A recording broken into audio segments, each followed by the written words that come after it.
Good morning. I have my coffee and I also have a really good video for you today. So stick around and I'm glad you're here.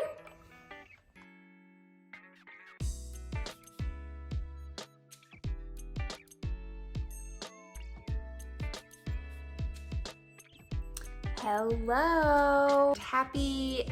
I'm filming this on a Wednesday, but I don't remember. It's either a Tuesday or a Friday for you. But yeah, welcome back to my channel. This is Sarah Spalding and I'm so happy you are here. So today is more of this is my dog Campbell. You may see her in and out of this video. And I would apologize, but I'm sure you want to see her because she's freaking cute. Say hi, Campbells. This is Campbell. Today is what you need to be a successful first year teacher, and honestly a successful second year, any year teacher. If you're more of a veteran, you won't need this video, but yeah, if you're new to teaching, this is gonna be helpful for you. If you don't know my story with teaching, go back and watch my other videos. It kind of explains where I'm at with teaching, but I'm no longer in the classroom, but I do have some advice for those younger teachers that may feel like you're struggling right now during a pandemic still, and teaching is hard. So I'm just here to give some advice and hopefully make your life easier. Please ignore my lip. I have a cold sore. I get them all the time. Just ignore it. And I also have no makeup on because we're going with the natural beauty, and we also have natural light. And I live in Florida, so it's usually sunny, but it's kind of in and out today. All right, number one. First thing, and honestly very, very, very important thing that you need to be a successful teacher, find a kind and understanding mentor. So this is going to be somebody that is hopefully in your grade level, because that helps a ton.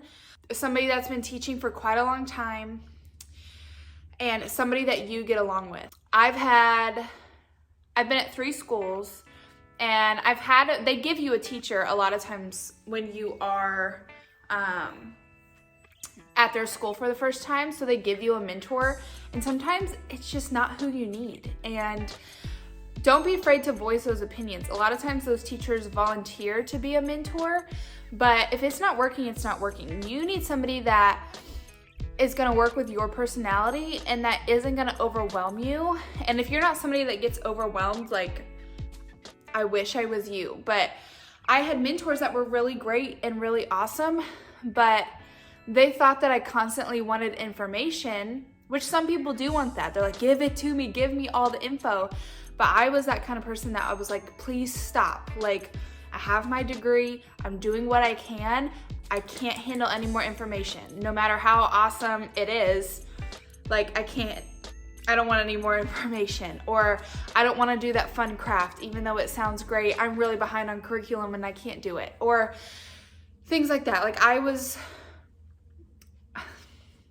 she thinks when I'm on the floor, it's playtime. You need a mentor that will give you information when you ask for it, or will respect your boundaries. Because even though, yes, you're a first year teacher and you may be 23 and just out of college and feeling like you don't know what you're doing, you have to set boundaries. You are still a full-grown adult who knows what you're doing. You have a degree, okay?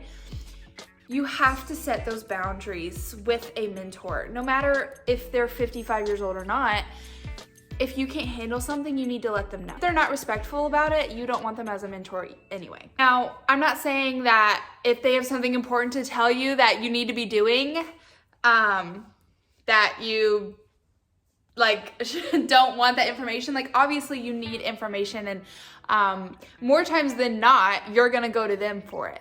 So just make that boundary. Campbell, I'm not playing with you, honey. It's not playtime. So just don't forget who you are and go to somebody that you can reference when you need, and just make sure that they're there to help, not to make you feel bad about yourself. Okay, number 2, you need a teacher bestie. This person does not have to be in your grade level. This person doesn't even have to be your age. Although it's nice when you find another first year, second year teacher that you can kind of relate to.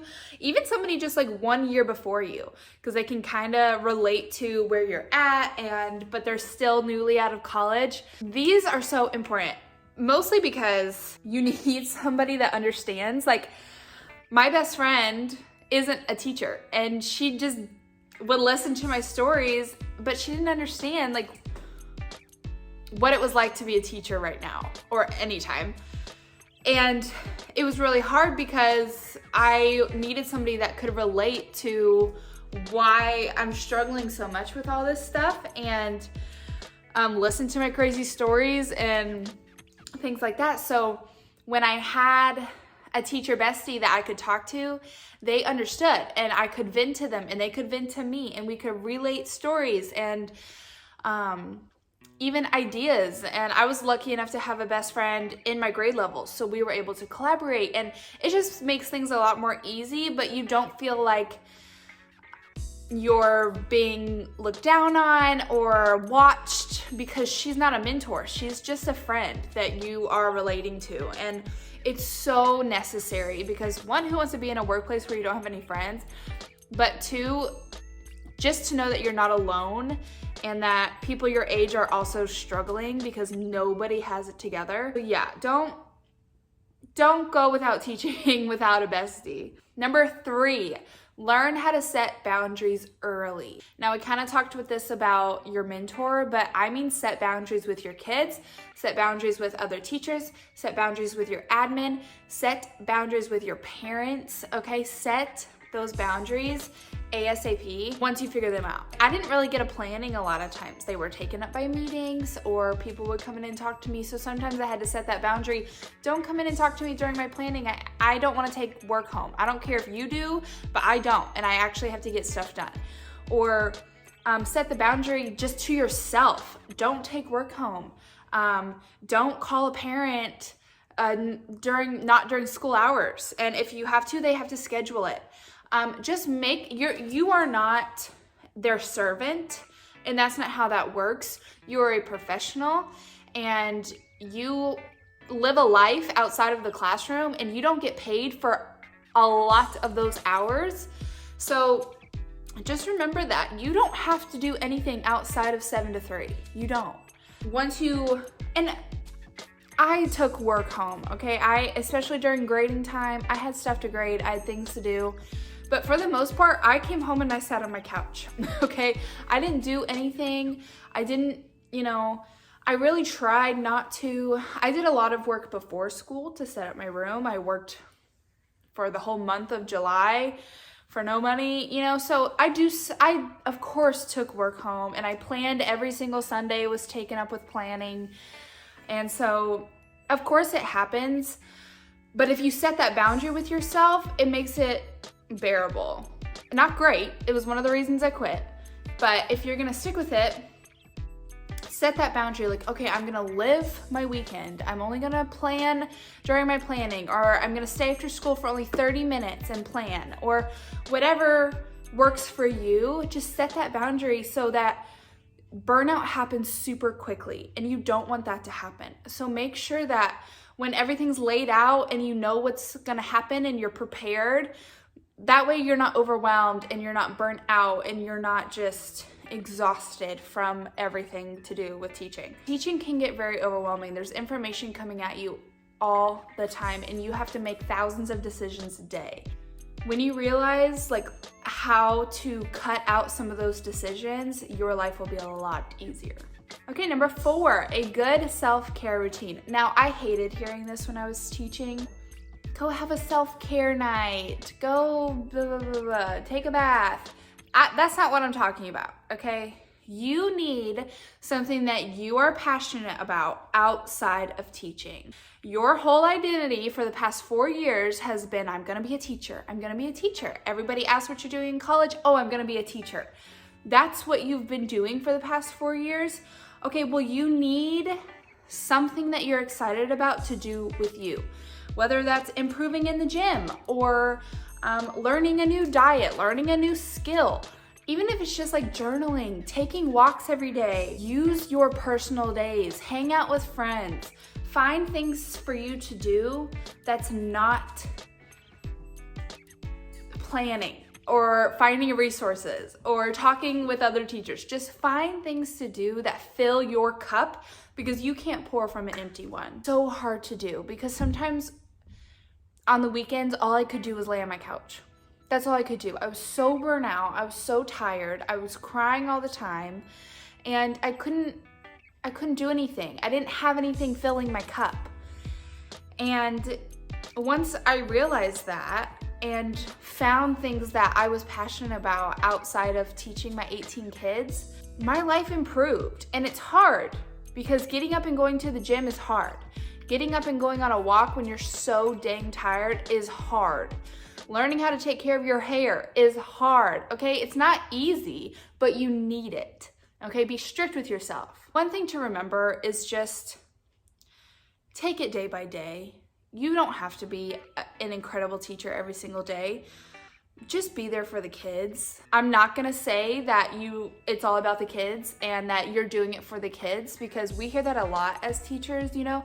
We do this sucky job where we don't get paid enough, where you don't have time to actually do the teaching job outside of teaching. We get told all the time, oh, we do it for the kids. I'm not gonna tell you that, because a lot of times I didn't wanna do it for them. I don't have children. I don't have any. They are my clients in life.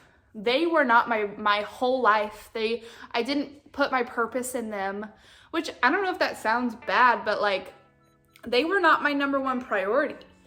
And that's really taboo in teaching a lot of times, you know, like I'm here for the kids, which I loved them, and I miss them all the time, but I put myself first.